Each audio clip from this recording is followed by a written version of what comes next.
Palestina en la Guerra Fría. Sin embargo, me voy a ir un poco más atrás para poderles mostrar un poco los antecedentes de este país y qué pasa con este país después de la Segunda Guerra Mundial. La Guerra Fría entonces es ese periodo de tiempo que va desde 1948, que se firma el tratado, hasta 1989-1990, que se termina la Guerra Fría con un acontecimiento histórico que se llama la Perestroika de Mikhail Gorbachev, el presidente de Rusia, o la Unión de Repúblicas Socialistas Soviéticas. Sin embargo, pues eso es como unas palabras, como unas formas de explicar un contexto histórico. Sin embargo, lo que hoy estamos viviendo en Colombia, esa disposición entre un conflicto polarizado tan grande, tan fuerte como es entre la izquierda y la derecha, hace parte también de lo que nosotros llamamos la Guerra Fría, y lo vamos a ir entendiendo durante estas semanas con las dictaduras. Entonces, bueno, el formato que yo les traigo lo hizo mi hija Sahana. Las diapositivas le quedaron muy lindas, a mí también me gusta hacerlas, pero ella se engomó. Tenemos entonces memoria y resistencia en español y en árabe, y pues vamos a tener un material audiovisual interesante, corremos videos y bueno, y otras informaciones. Listo. Bueno, yo me voy a ir unos siglos antes, pero no me voy a detener mucho en esto. Tenemos en esta diapositiva la Palestina histórica o la Palestina otomana. Palestina hizo parte de otros imperios, como ya lo sabemos. El mundo europeo y el mundo asiático, pues fue la historia de los imperios. Entonces crecía el mundo heleno, se encontraba con el imperio romano, por Egipto, por abajo, por África, estaba también un gran imperio que era el Egipto. Estamos hablando de los fenicios, de los persas. Bueno, la historia es básicamente la dinamización de los territorios y las soberanías de esos territorios. Palestina histórica hizo parte antes del imperio bizantino, del imperio romano, después del imperio bizantino, y vamos a hablar de que desde 1517 a 1917 fue el imperio otomano el que tuvo el poder sobre este territorio histórico que se llama Palestina. Por 400 años Palestina fue una provincia del imperio otomano, era una región mayormente rural y agrícola, es decir, la mayoría de las personas que estaban habitando en ese territorio se dedicaban al trabajo de la tierra y al trabajo digamos, de las cosas agrícolas como tal. Tenían a Jerusalén, Nablus y Acre como centros principales, es decir, como las grandes ciudades en donde se movía el comercio. Jerusalén claramente ha sido un punto muy importante de comercio a lo largo de la historia, también por su significado religioso. Entonces acá tenemos una fotografía de Jerusalén, la gran mezquita de Nablus, que es otra ciudad, y acá vemos, acá en esta zona está lo que sería la Palestina histórica, en esta zona que les estoy marcando, en esta zona la Palestina histórica, lo que hoy llamaríamos Israel, el ilegítimo país de Israel, y esto que estoy mostrándoles en verde es todo el imperio otomano. ¿Por qué les muestro esto? En la Primera Guerra Mundial, en 1917, ya sabemos que entonces de 1914 a 1918 es la Primera Guerra Mundial. Sabemos que la Primera Guerra Mundial es una guerra de movimientos o una guerra de trincheras, en donde va a haber una carrera armamentista que digamos que va a iniciar desde lanzas o pequeñas armas de fuego, a empezar a trabajar con los tanques de guerra, o sea, unos grandes desarrollos armamentistas que se van a dar en la Primera Guerra Mundial. Pero en la Primera Guerra Mundial hubo mucho estancamiento. Recordemos que, por ejemplo, en Johnny cogió su fusil, vemos como un chico va a la guerra pensando que es cuestión de semanas que regrese a casa, y se van a dar cuenta que es una guerra que va a durar más de 4 años. Uno de los imperios, ya sabemos también que la Primera Guerra Mundial fue una guerra de imperios, es decir, fue una guerra europea, básicamente. Pero se le llama mundial porque cuando entra Inglaterra a la guerra, Inglaterra va a ser un imperio que tiene poder en muchos territorios del mundo. Entonces, vean que en la península arábiga, ya lo vimos anteriormente, en la península arábiga, esta es la península arábiga, es decir, que este es el norte de África, esto que vemos acá es el mar Mediterráneo, es decir, que de aquí hacia allá queda toda la Europa del sur. Cuando empieza la Primera Guerra Mundial, entonces van a ser los imperios europeos peleándose entre ellos por territorios europeos también, pero también cuando entra el Imperio Británico, básicamente van a entrar todos estos territorios que son colonizados por el Imperio Británico. Entonces tenemos en la península arábiga, en África hay varios países que son del Imperio Británico, en la India hay varios países que son del Imperio Británico, incluyendo uno de ellos la India, por ejemplo. E Inglaterra tiene muchísimo poder sobre muchos territorios al nivel de, digamos, en todo el globo terráqueo, y por eso se va a llamar una guerra mundial, aunque realmente se da en territorio europeo. Entonces, bueno, dice, para 1917 la Primera Guerra Mundial estaba estancada y Gran Bretaña se estaba desangrando en las trincheras. Los británicos buscaban urgentemente revertir la situación, ganar el apoyo judío internacional como estrategia geopolítica. Entonces, y Gran Bretaña se va a aliar con una facción del judaísmo. Ya vamos a explicar un poco eso más adelante. El judaísmo es una de las 3 religiones monoteístas del mundo. Más o menos para el 500 después de Cristo van a estallar esas religiones que, para que las recuerden, son el judaísmo, el cristianismo y el islamismo, que tienen como característica que tienen un solo Dios para gobernarlos desde la fe, y un solo Dios que va a hacer las veces de un solo gobernante para todo un territorio. Por eso entendemos que se expande la religión católica para gobernar también el Imperio Romano. Entonces en 1917 los británicos deciden hacer una alianza estratégica con una facción de los judíos. ¿Por qué querrían ellos hacer una alianza con los judíos? Históricamente los judíos, si ustedes se acuerdan del médico, se acuerdan de, por ejemplo, de Rob, que es un man que quiere estudiar medicina, que vive en Gran Bretaña, sale desde Gran Bretaña, atraviesa toda Europa, cruza el Mediterráneo, entra a la península arábiga para encontrar Isfahán, que es una ciudad, lo que hoy es en Irán, y va a encontrar allí que los judíos tienen un gran desarrollo cultural y económico, que tienen una madrasa, que es como una universidad, que también hace las veces de hospital, y se va a encontrar el desarrollo cultural también de los árabes. Pero vamos a decir también que durante mucho tiempo los judíos, pues no en vano, por ejemplo, los lugares en donde están los judíos son los lugares más bollantes del mundo. En Colombia, por ejemplo, en Barranquilla y en Antioquia, están ubicadas las poblaciones más grandes de judíos, pero además los Rockefeller, por ejemplo, que son la familia más rica del mundo por siglos, que son los dueños de los bancos de todo el mundo, son judíos. Entonces ahí vamos a empezar a entender cuál es la dinámica con esta cultura judía. ¿Quiénes son los judíos? Vamos a decir también que fueron los judíos los que mataron a Jesús, ¿no? ¿A quién van a salvar? ¿A Barrabás, el ladrón, o a Jesús? Que salven a Barrabás, gritaban los fariseos, que eran romanos también. Entonces ahí hay unas grandes pistas para entender por qué el pueblo judío va a ser perseguido en la Segunda Guerra Mundial. No es como que le picó el rabo a Hitler, sino que había toda una sensación en el mundo europeo en contra de los judíos. Y vamos a pensar también el por qué eso se vuelve también una estrategia política. Entonces, en 1917 Gran Bretaña se alía con los judíos para tener un poco más de poder en la guerra, y obviamente estamos hablando de poder económico. La declaración de Balfour en 1917, el 2 de noviembre, el gobierno británico, a través del Ministerio de Asuntos Exteriores, del ministro de Asuntos Exteriores Arthur Balfour, envía una carta al líder sionista Lord Rothschild. En ella el Imperio Británico expresaba su apoyo al establecimiento de un hogar nacional judío en Palestina, lo que marcó el inicio del respaldo de una gran potencia al sionismo. Entonces vamos a explicar ahora qué es el sionismo. Acá tenemos la carta, el documento histórico de lo que sucedió en ese momento. ¿Qué es el sionismo?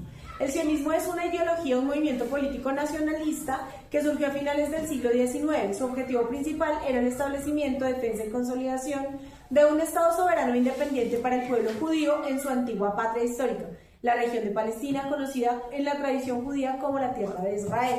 Entonces todo esto, y es muy interesante verlo porque es ilógico, pero todo esto está ligado a las antiguas escrituras. Resulta que la Biblia, o el libro de los judíos, es el Antiguo Testamento. El Antiguo Testamento son una serie de tablillas que fueron transcritas al libro, primero a papel, a papiros, después a grandes libros y reescritos por los escribas. Pero básicamente son la traducción de las tablillas sumerias que se encuentran en Mesopotamia. esas tablillas sumerias que eran escritos cuneiformes en escritura, que eran tallados en cerámica, que eran cilindros, los cilindros babilónicos, son las escrituras de los apóstoles y son las escrituras también del origen de la humanidad, toda la historia del Génesis, todas esas historias del Antiguo Testamento son las que se encuentran en la Mesopotamia. De esos cilindros babilónicos, varios son prohibidos en el Concilio de Nicea. Los concilios son reuniones en donde están los grandes, digamos, representantes de la iglesia y deciden qué se dice, qué no se dice, qué es verdad, qué es mentira, etcétera, etcétera, etcétera. En este caso dijeron que varios de los libros eran prohibidos. ¿Cuáles libros? Por ejemplo, un libro en donde habla mucho de seres de otros planetas, por ejemplo. Entonces, el Concilio de Nicea dice, no, eso no lo muestre a la gente porque vaya a ser a loca. Pero también prohíben, por ejemplo, el libro de Magdalena. María Magdalena se dice que ni era una puta ni la iban a apedrear. María Magdalena era realmente la discípula más importante de Jesús, con quien él tuvo descendencia, era su esposa, era su pareja, y era una de las apóstoles más importantes de todos los apóstoles. Hay una pintura muy interesante que se llama Los 12 Apóstoles, en donde queda el hueco de María Magdalena, y hay muchas historias y muchos historiadores que se han encargado de estudiar ese hueco en la historia. Es por eso también que el protestantismo la prohíbe a María Magdalena y también prohíbe la imagen de la Virgen o esa figura de la Virgen y básicamente todo lo que tenga que ver como con la fuerza femenina en esta historia. Bueno, el sionismo entonces es una facción mínima, es como una minoría dentro de los judíos. La mayoría de los judíos ortodoxos están en desacuerdo con la toma de Palestina. La mayoría de los judíos ortodoxos se ciñen al libro de la Biblia, digamos, que dice que ellos van a ser exiliados y van a ser exiliados para siempre y van a vivir en medio de una diáspora en el mundo, es decir, que en todos los lugares del mundo hay judíos, pero ellos tienen una red de apoyo, incluso a nivel mundial, y los sionistas son una facción que dicen, no, ni mierda, nosotros necesitamos y queremos que los judíos tengan su tierra, la tierra prometida, la tierra de Israel, y la van a poner en Palestina, solamente que no se dieron cuenta que Palestina ya estaba habitada. Bueno, ¿golpearon? ¿No? Bueno, Gran Bretaña tomó el control de Palestina entonces tras acabar con el Imperio Otomano en 1917. Como decimos, la Primera Guerra Mundial es una guerra de imperios y después de la Segunda Guerra Mundial, recuerden que a principio de año yo les decía cómo estaba repartido el mundo antes de la Primera Guerra y qué pasó después de la Segunda Guerra. Vamos a tener una cantidad impresionante de países que van a nacer: Serbia, Sarajevo, Montenegro, Bosnia, Herzegovina, Yugoslavia y muchos otros países que van a aparecer. Palestina, por ejemplo, que era una región del Imperio Otomano, ahora va a ser un país, pero va a ser colonizado por el Imperio Británico. En 1922, la Sociedad de las Naciones formalizó este dominio otorgando al Reino Unido el mandato británico de Palestina, el régimen de administración colonial que duró hasta 1948. Entonces, desde 1922 hasta 1948, el Imperio Británico va a ser el dueño y señor del territorio palestino. No tuvieron los palestinos un desarrollo independentista como lo tuvimos nosotros en 1910. Bueno, acá están entonces los territorios que empezaron a ser parte de Gran Bretaña. Y acá está el mandato que se le entrega. Bueno, termina la Segunda Guerra Mundial, la liberación judía de los campos de concentración,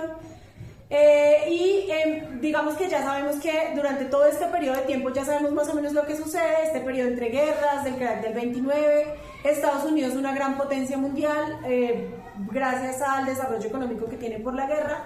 Y vamos a ir entonces a la Segunda Guerra Mundial. Tengamos en cuenta que en el 36 empieza a escucharse la voz de Hitler, en el 39 inicia la guerra siendo Hitler el presidente o el primer ministro alemán, que sube al poder diciendo que va a acabar con los grandes grupos de poder económicos que tienen un día Alemania y básicamente se declara a los judíos como un enemigo del pueblo, como un enemigo interno del pueblo.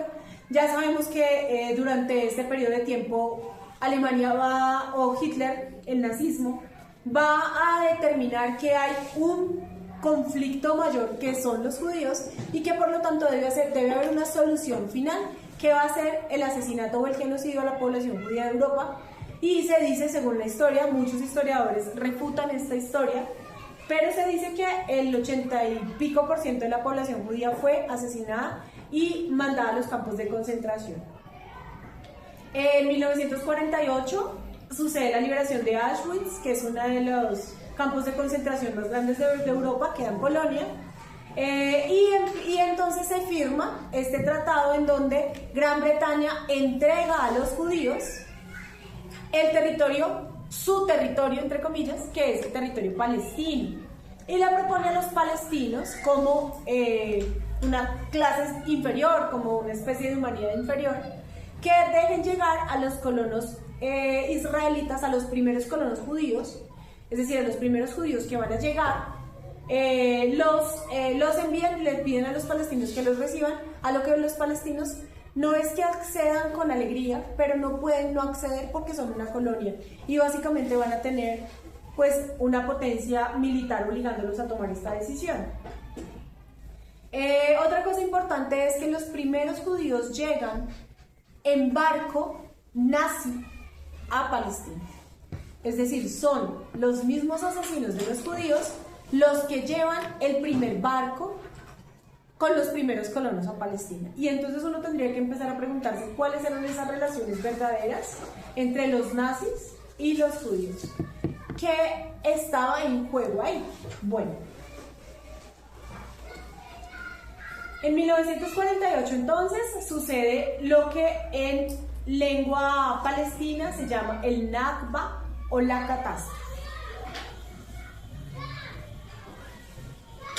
que es el primer desplazamiento forzado por parte de los colonos judíos, porque los colonos llegaban por miles a la nación palestina, pero pues no llegaban con casas prefabricadas ni armaban un cambuche, ellos llegaban a vivir en las casas de los palestinos.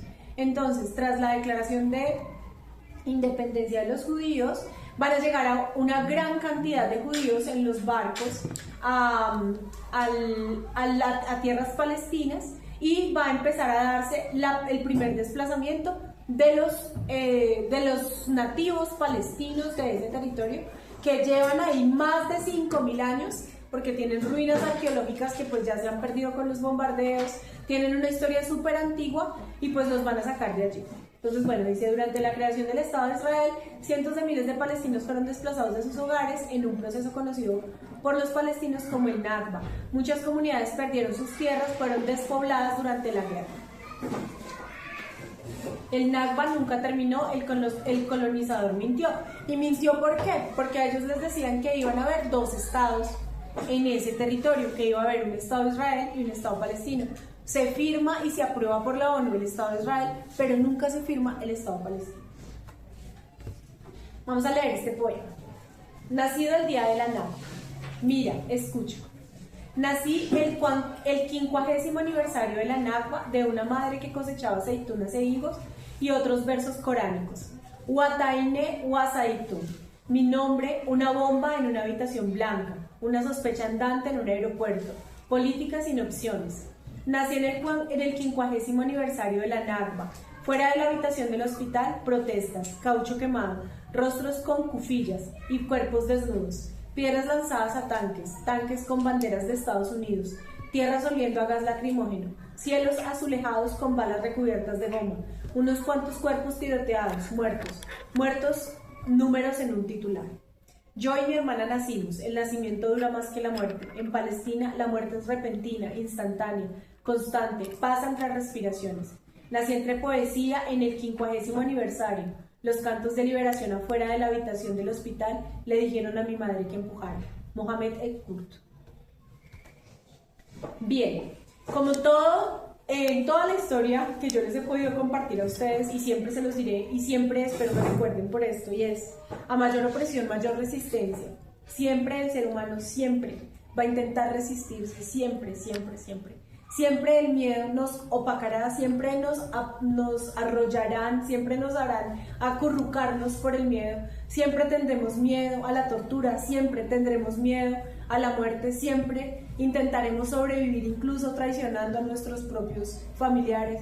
siempre intentaremos, siempre como seres humanos, seres de la naturaleza que somos, intentaremos adaptarnos a las circunstancias, pero siempre en el cerebro y el corazón del ser humano existe la intención de la libertad. Y esto es las intifadas. Las intifadas o cantos de resistencia palestino fueron movimientos subversivos guerrilleros que se organizaron después del primer Nakba. Ha habido varios levantamientos y duraron mucho tiempo. La primera fue la Intifada de las Piedras, se da desde 1987 a 1993, comenzó en diciembre de 1987 tras la muerte de varios palestinos en un accidente de tráfico provocado por un vehículo militar israelí. Se caracterizó por huelgas, boicots, desobediencia civil y protestas con piedras. Finalizó con la firma de los acuerdos de Oslo. Entonces, la primera intifada es un movimiento guerrillero subversivo que va a tener como resultado final el Hamas. El Hamas es un movimiento político de resistencia israelí, ya vamos a hablar un poco de resistencia palestina, ya vamos a mostrar un poco sobre ese tema. La segunda intifada al-Aqsa va desde el 2000 al 2005, estalló en septiembre del 2000 tras la visita del político israelí Ariel Sharon a la explanada de las mezquitas. Fue un levantamiento mucho más violento y militarizado por ambas partes, concluyendo hacia febrero del 2005. Entonces decimos, hay una referencia muy interesante a las piedras. Yo estoy creando una obra de teatro que espero que puedan ver en algún momento, que está llena justamente de piedras y escombros.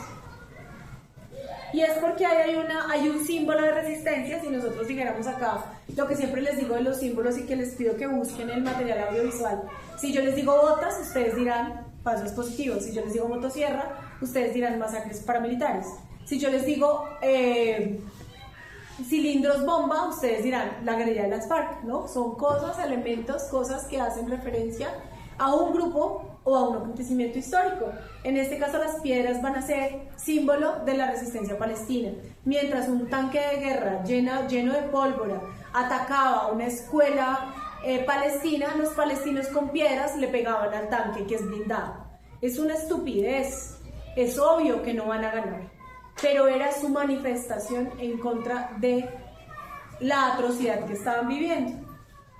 Bueno, listo. En la segunda intifada, entonces, que es muchos años después, 10 años más de 10 años después, vamos a decir que es una nueva intifada mucho más militarizada, y vamos a decir de dónde Palestina va a tener armas si no tienen ni siquiera derecho al agua sin que tenga que pasar por el Estado de Israel. Bueno, muchos países como el Líbano, que hoy también está bombardeándose por Israel, Irak, en su momento Pakistán, Egipto, aunque también los tienen bloqueados, pero muchos grupos subversivos de estos países alimentaron la resistencia palestina, y en nombre de Palestina también se levantaron muchos países. Es como si nosotros nos diéramos cuenta que en Venezuela están entrando y están militarizando y los gringos están llegando a invadir. Sean o no sean colombianos, a nosotros nos dolería porque sabemos que ahí están nuestros hermanos. Bien, movimiento de resistencia islámica Hamas. ¿Qué es el Hamas? Se funda durante la primera intifada, es un movimiento islamista palestino. Se forma bajo 20 años de control militar israelí en Cisjordania y Gaza. Su objetivo fundamental es el establecimiento del Estado Islámico, independiente y soberano en la región histórica de Palestina. Entonces, básicamente lo que ellos luchan es porque ese Estado que le prometió la ONU, ese Estado que prometió el Imperio Británico, que nunca se fundó, pues se funde, que básicamente se haga caso a los acuerdos de Oslo. Nosotros dejamos de botarle piedra a los tanques, pero ustedes, por favor, déjennos hacer legal nuestra nación, que exista nuestra nación, que no desaparezca. Gaza bajo bloqueo. Tras ganar las elecciones en el 2006, Hamas, que es un grupo político subversivo, va a tomarse el control de Gaza, es decir que en unas votaciones, elecciones populares, ellos van a ganar el poder y se van a volver como los mediadores con el Estado de Israel. Y en ese momento Israel y Egipto imponen un bloqueo terrestre, aéreo y marítimo que continúa hasta hoy. ¿Qué es un bloqueo? Ya lo hemos hablado varias veces, el ejemplo más cercano lo tenemos en nuestro hermano vecino de Venezuela. Venezuela entra en un conflicto con el resto de América Latina por sus migrantes. Tenemos una gran cantidad de población venezolana en nuestro territorio, porque pasan por Cúcuta, por Santander, pasan por La Guajira, porque somos el país más cercano por el que ellos pueden cruzar al resto de América Latina, pero su migración no es por un presidente u otro, o por una decisión política u otra, es básicamente porque Estados Unidos lo bloquea. ¿Qué es bloquear? Que nadie puede comprar los productos que ellos exportan, que nadie puede negociar con ellos, que nadie puede brindarles ayudas humanitarias, que no pueden entrar productos o tienen los aranceles muy altos o simplemente militarmente los tienen bloqueados. Eso es lo que va a pasar con Gaza desde el 2006. Más de 2 millones de personas viven bajo bloqueo, el 80% depende de ayuda humanitaria, el 95% del agua subterránea de Gaza no es potable según la ONU por sobreexplotación y contaminación.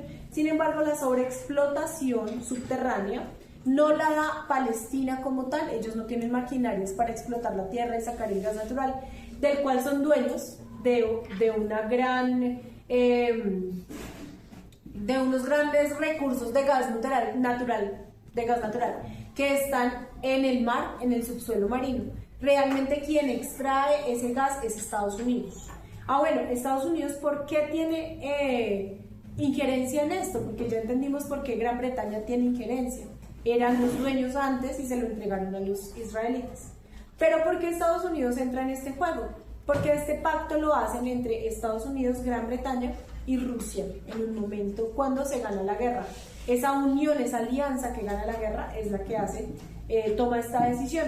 Pero además porque apenas se forma el Estado de Israel, en el momento exacto en el que se forma, en el momento de la Nakba, Estados Unidos empieza a enviarle una gran cantidad de dinero que pagan los norteamericanos. Entonces, al principio, los países tienen, su riqueza se llama el Producto Interno Bruto, es decir, lo que todos los trabajadores producimos en un año, y un porcentaje del 10, después del 13, después del 15, después del 20, después del 40, después del 50, de todo lo que produce Estados Unidos, la riqueza norteamericana, pasa a manos de Israel para que se forme su Estado. Por eso tenemos una urbe o unas ciudades tan ásperas como es, ¿cómo se llama? Bueno, no me acuerdo en este momento el nombre de las ciudades de Israel, pero son ciudades pues súper espectaculares en medio de territorios que son, por ejemplo, desérticos. Entonces se ven grandes céspedes, campos de golf, piscinas, donde vemos pues que hay, por ejemplo, escasez de agua. Entonces es un país muy rico, puesto artificialmente y obviamente legítimamente en otro territorio. Y básicamente eso lo financian los gringos, quieran o no. Para escribir una poesía que no sea política, debo escuchar a los pájaros. Pero para escuchar a los pájaros hace falta que cese el bombardeo. Resistencia. 2023, 7 de octubre.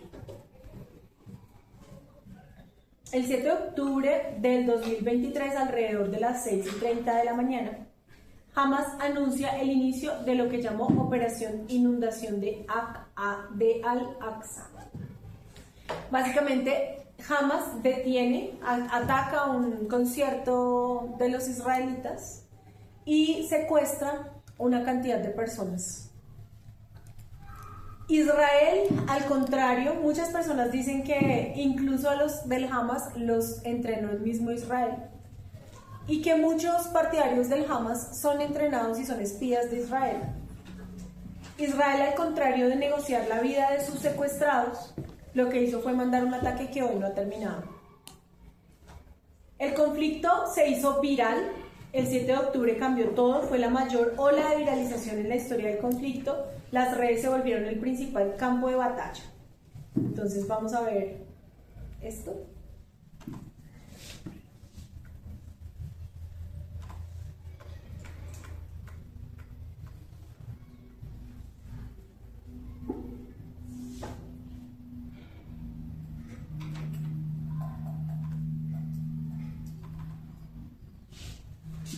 Tiene subtítulos, ¿alcanzan a ver?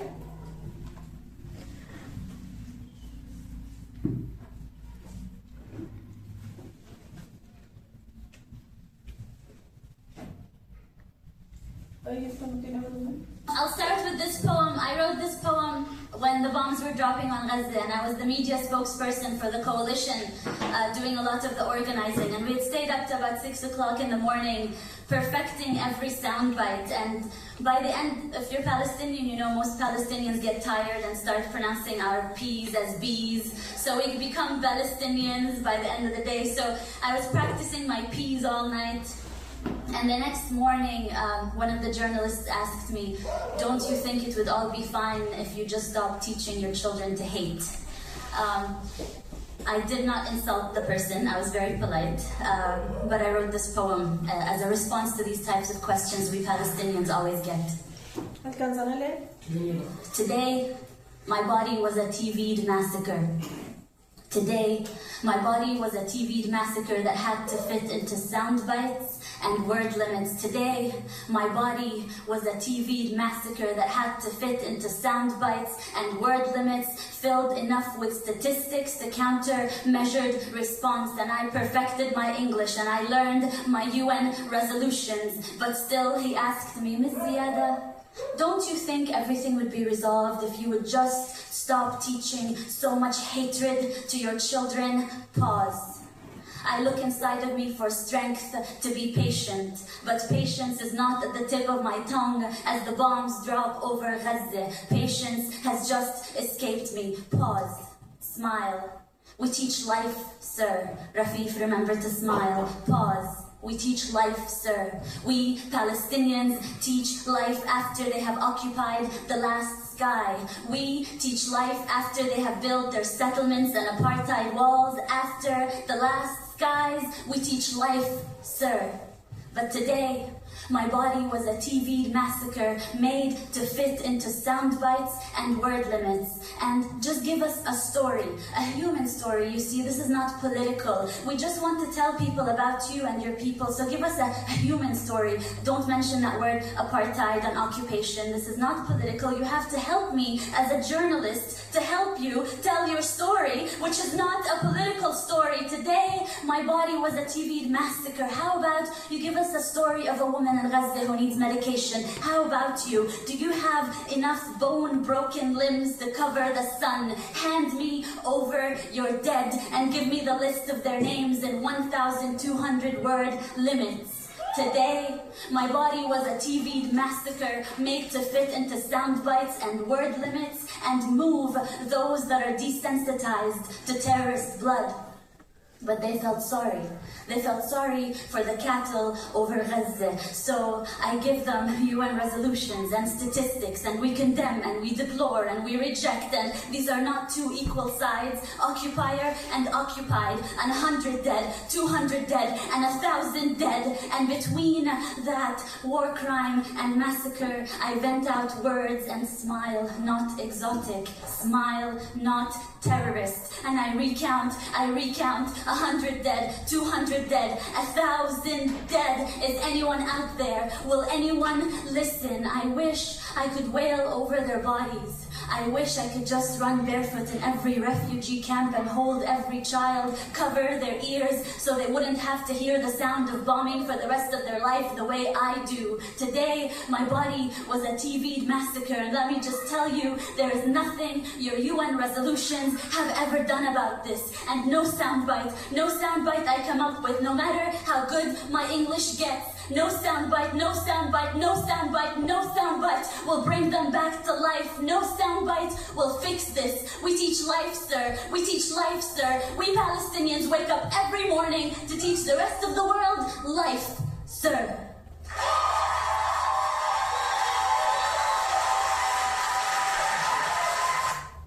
Una pregunta. ¿Cómo? ¿Qué es planning? Llorar.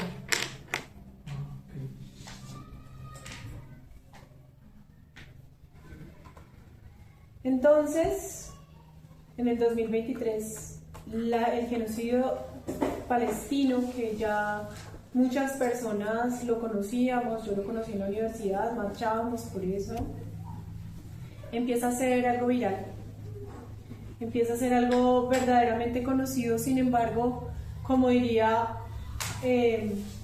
George Orwell o Huxley, va a haber un momento en que el problema no sea que no sepamos, sino que sabemos y nos importa un comino.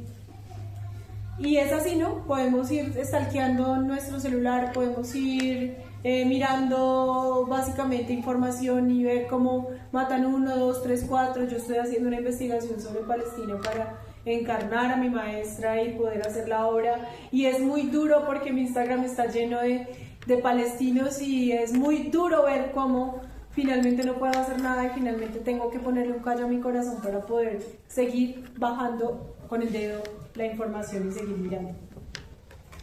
Un genocidio es realmente la palabra que de alguna manera representa lo que está haciendo Israel hace más de 70 años, pero específicamente desde la última oleada, desde el 2023 hasta hoy. En 2023 al 2026, bajo el liderazgo de Benjamin Netanyahu, Israel lanza una ofensiva masiva en Gaza tras el 7 de octubre. Benjamin Netanyahu, primer ministro de Israel, las consecuencias son más de 1.9 millones de desplazados, más del 60% de las viviendas dañadas, crisis humanitarias y protestas en más de 60 países. Realmente lo que vemos es una gran cantidad de personas a favor de Palestina. Existen los idiotas, claro, los idiotas útiles existen y nuevamente ustedes dirán, profe, usted está obsesionada con el fanatismo religioso, pero es que la verdad, todo eso va de la mano y ustedes van a encontrar en las sectas religiosas personas que tratan de quitarle el pensamiento crítico a los seres humanos y entonces ustedes van a encontrar jóvenes, adultos mayores que quieren y van por Israel, pero no saben que esto ocurre, o lo saben, pero su líder político, líder religioso, les dice que no tienen que creer en lo que les muestren las noticias, que realmente Israel está luchando contra un grupo terrorista. Entonces es importante, por eso seas o no seas partícipe de una secta, que nunca pierdas tu pensamiento crítico. Vemos acá unos mapas, los alcanzan a ver. Tenemos a la Palestina histórica antes de 1920, tenemos aquí a Jerusalén, el mandato británico de Palestina de 1928 a 1948, lo pueden ver. Las tierras de los judíos son las que están en negro, entonces ya habían empezado a llegar desde 1922 a 1948, mientras en Europa se vivía el holocausto judío. Ya habían empezado a llegar personas. Plan de partición de la ONU en 1947, le entregan todo este territorio a Israel con la promesa de que se va a fundar la nación de Palestina. Después del Nakba, Israel corre aún más. Esta es la franja de Gaza, esto es lo que hoy se llama Cisjordania. Hoy, que no es hoy, realmente este mapa es de hace como unos 3 años. Esta es la franja de Gaza que hoy ya realmente ni siquiera existiría. Y esto es lo que se llamaría Cisjordania. Y vamos a ver este video. Este es un representante palestino en la ONU.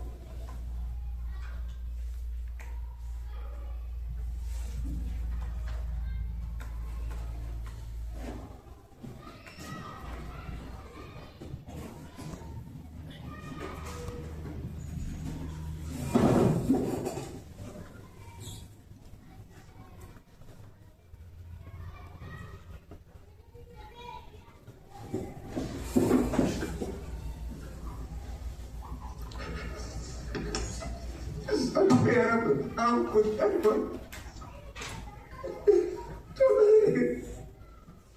so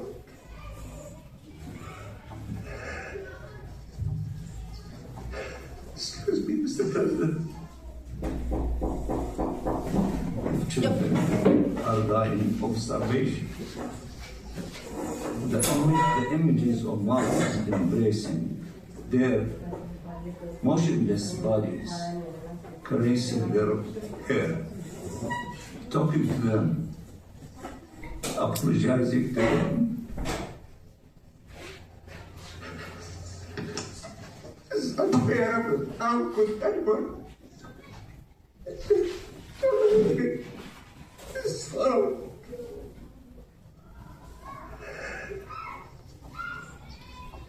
Excuse me, Mr. President. I have 2 children. I know what they mean to their families. And to see the situation of the Palestinians without us having hearts to do something is beyond the ability of any normal human being to tolerate. Flames and hunger are devouring Palestinian children. This is why we are so outraged as Palestinians everywhere, the 14 millions of us in the occupied territories, in the diaspora, in the refugee camps, in far places, all the way to California and in between. We love our children, we love our people. We don't want to see them going through this tragedy and this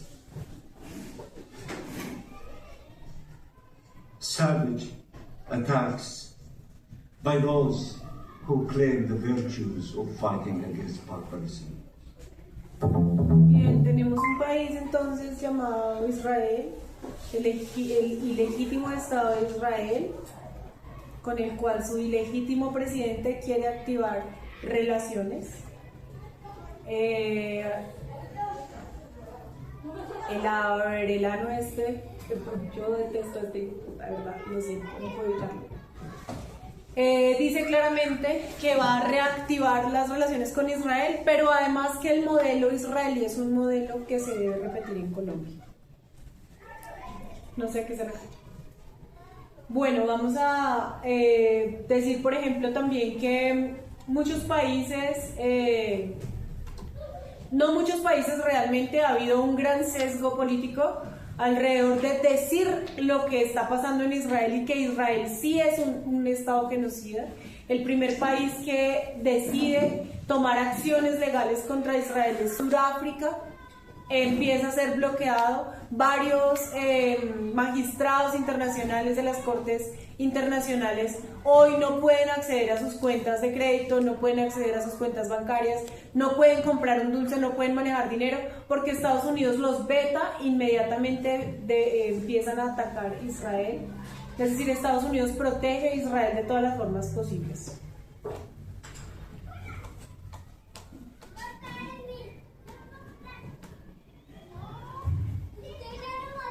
Vamos a ver si corre este. Bueno,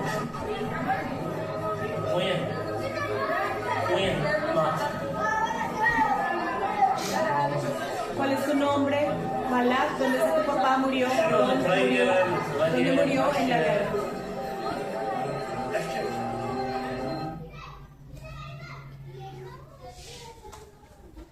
Bien, actualmente el conflicto no ha cesado, siguen los ataques pese al alto al fuego en octubre del 2025. De hecho, hace poco salieron los videos de varios. Ahorita voy a tratar de mostrarles uno. Por ejemplo, hay uno en donde como un francotirador o una persona que maneja un dron descubre dos niños buscando agua, los ve, los sigue con el dron, con la cámara del dron, hasta que les dispara. ¿Por qué? ¿Qué tiene que ver un niño con esto? ¿Qué peligro puede haber? La Comisión Internacional Independiente de Investigación de la ONU concluyó en septiembre del 2025, o sea, se demoró 2 añitos en concluir que hay motivos razonables para determinar que Israel cometió un genocidio en Gaza. Hay motivos razonables a pesar de que en diciembre del 2023 un hospital con más de 74 niños en incubadora fuera bombardeado. Un hospital nunca va a ser un objetivo militar, es realmente un crimen de guerra lo que hace Israel contra Gaza. Niños muriendo de hambre, madres llorando, hospitales destruidos y hasta ahora la ONU reconoce el genocidio. El pueblo unido jamás será vencido, unión. Sabemos muy bien que la libertad no está completa sin la libertad de los palestinos. Dejaron sola a Palestina y nos volvimos Palestina. Pese a las armas y al incesante bombardeo, el pueblo palestino sigue luchando y hacia el mundo entero. Nuevamente, fotos de muchas manifestaciones que se hacen alrededor del mundo. Está también la flotilla Sigmund, que es una flotilla de barcos que intentan romper el bloqueo marítimo que tienen contra Palestina para llevar alimentos, ayudas humanitarias y pues muchas ayudas que le brindan, por ejemplo, a las personas que pueden seguir conectadas, lograr mantener conectados varios influenciadores, varias personas que muestran la realidad de los palestinos, que ustedes pueden encontrar en YouTube, muchos en Instagram, muchos. Por ejemplo, hay apoyos que logran enviarles o logran ellos por medio del mercado negro encontrar helado, cosas dulces para los niños. Obviamente pues en Palestina había abogados, chefs, ingenieros, gente de todo tipo, y pues ellos entonces preparan alimentos para muchas personas. Muchas cosas se encuentran en las redes sociales. Palestina Libre, y pues ahí está la música que yo les presenté la clase pasada. Palestina Libre, Libre Palestina, y les quiero mostrar estos dos videos y dos que les voy a enviar también al grupo para cerrar la exposición.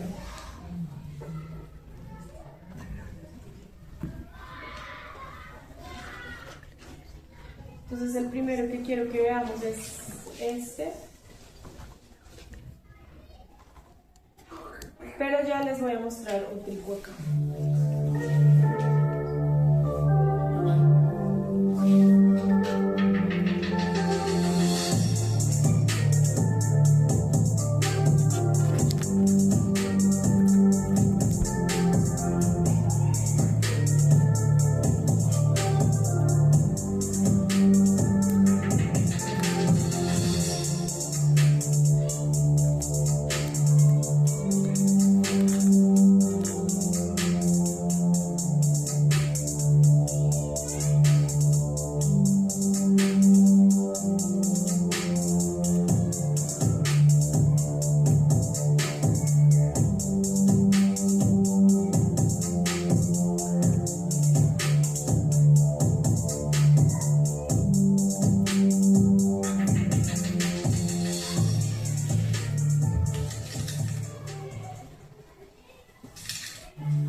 Y quiero mostrarles esto y quiero que se fijen muy bien en su contexto.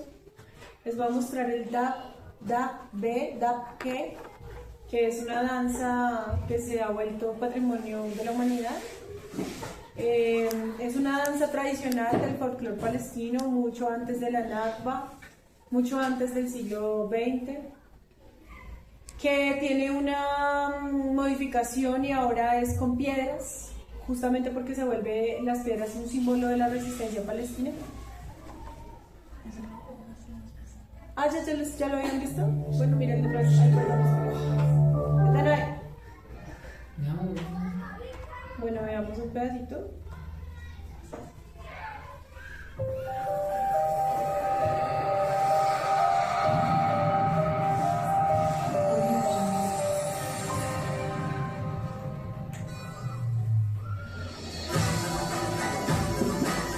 En medio de los bombardeos y como una forma de resistencia cultural, niños, jóvenes, abuelos danzan.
Bueno, y les voy a mostrar estos dos últimos videos.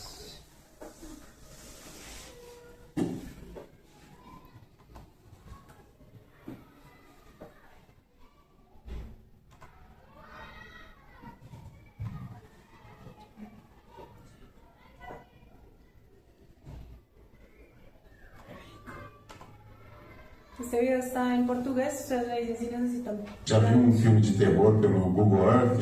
Eu vou mostrar para você agora, é impressionante, é assustador. Isso daqui, essa cidade... ¿Ya vieron el film de terror de Google Earth? Se los voy a mostrar para ustedes y es impresionante. Esta es la ciudad de Rafah. E presta atenção nessa cidade, ó, uma cidade normal, né? Tá cheio de pessoas, avenidas, cheio de construção. Eu vou mostrar para vocês como que isso daqui é uma foto de satélite de 2023. Esta es una ciudad normal, tiene avenidas, carros, vías, está llena de personas. Voy a mostrarles una foto satelital antes del 2023. Agora, olha como é que ela tá agora. Cadê a cidade? Cadê? Cadê os prédios? Cadê as pessoas? Vou tirar o zoom para você ver o tamanho dessa área destruída. Olha o tamanho dessa área destruída. Olha isso aqui. Isso aí é a cidade de Rafah, no sul da faixa de Gaza. Esta es la ciudad después del 2023.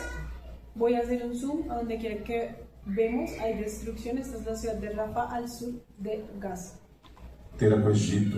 Essa área destruída, só nessa área destruída ao sul, toda essa área cinza, toda essa área que eu der um zoom aqui, eu vou ver uma área destruída. Essa área aqui é maior do que a área que foi destruída pela bomba de...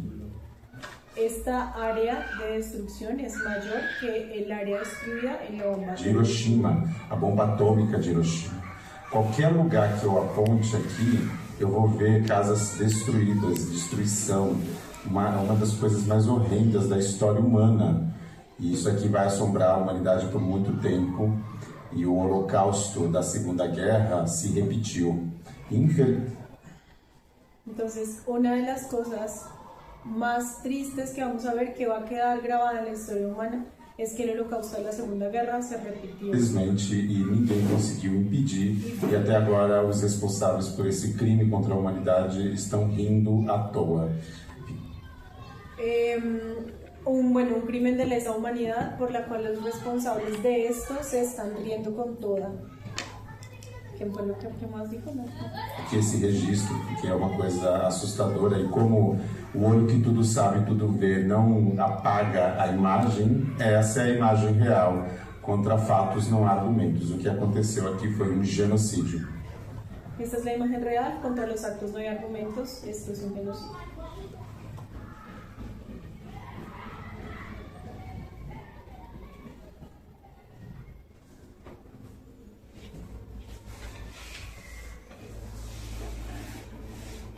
Está siendo el funeral, aquí está siendo enterrada la familia Abdullah, 6 personas asesinadas, los padres y 4 hijos, Lynn de 22, Ali de 18 años, Ibrahim de 9 y Julia de 6. Dejan un quinto hijo, Ahmad, de 10 años, como único superviviente, y al igual que en Gaza, el cuidado de los huérfanos empieza a ser una pregunta urgente a medida que avanza la limpieza étnica en el Líbano. Sus primas acaban de contar que Lynn estudiaba arquitectura y que Ali estaba estudiando para los exámenes, también quería seguir los pasos de su hermana. Este es un cementerio provisional cerca de Sidón, porque donde fueron asesinados, en su pueblo, en Marwaniyeh, es una zona bajo constantes bombardeos, la región de Nabatille, y no es seguro. Hemos visto también muchos casos de funerales y cementerios que han sido bombardeados, y es por eso que en todas partes del país se están abriendo estas tumbas provisionales. Aquí hay capacidad para 900 personas, pero de todas maneras en cada hueco van a ser enterrados 2 cuerpos juntos. Pese a que sobre el papel sigue en vigor un alto al fuego, más de 750 personas han sido asesinadas en el Líbano solo en el mes de mayo y 3.500 desde que empezaron los ataques hace justo 3 meses. Entre estos muertos hay más de 240 menores. Estamos hablando del Líbano, que es otro país diferente a Palestina que está haciendo parte de esta resistencia para construir un Estado Islámico, que ha estado siempre en contra de la invasión, de la ocupación de Israel a Palestina, y que pues básicamente es ahora el nuevo enemigo de los israelitas. Porque no entiendo cómo putas, o sea, Israel es el Napoleón de este tiempo, ¿no? O sea, es lo que quiere acabar con todo lo que exista.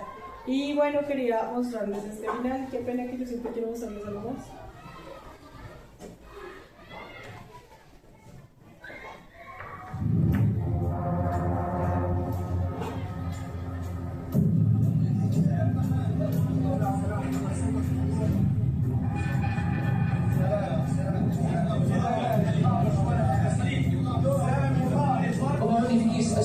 عطسوا على جثثنا ودونا بالخفي على سجن الرملة، ضربونا في سجن الرملة حتى كنا في المستشفى كانوا يعملوا علينا بالضبط. ضرب مبرح لا يتحمله الحق. لحظة الإفراج عنه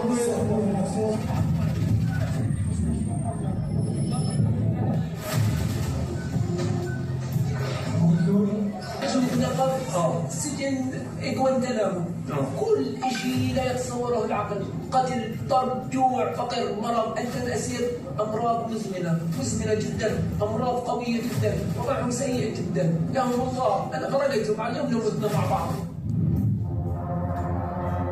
Entonces imágenes como esta, esto se llama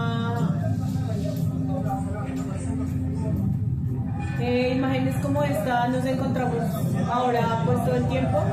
Hay imágenes de personas que están sin parte del cráneo, personas que salen, personas como, no sé, piensen en su papá, en su mamá, en su tío fornido, en su hermano, piensen en ustedes mismos y en cuestión de 2 meses han perdido la capacidad de hablar, de caminar, absolutamente torturados. Hay un video en donde un montón de soldados israelitas, estos de las mismas congregaciones religiosas que son homofóbicas, hay un video que circula en redes sociales en este momento en donde se ve como todos cubren a un palestino mientras un soldado lo viola. Agresiones sexuales, agresiones y torturas de todo tipo de vejámenes contra la humanidad cometen los israelitas contra los palestinos y contra todo lo que no huela a judío blanco, judío cristiano blanco. Y pues esto como para ponerle un brochure a la...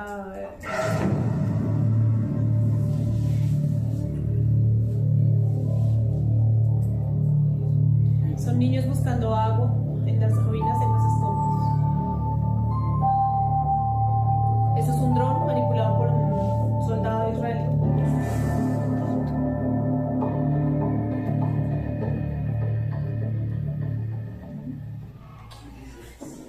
Y bueno, esa ha sido mi explicación.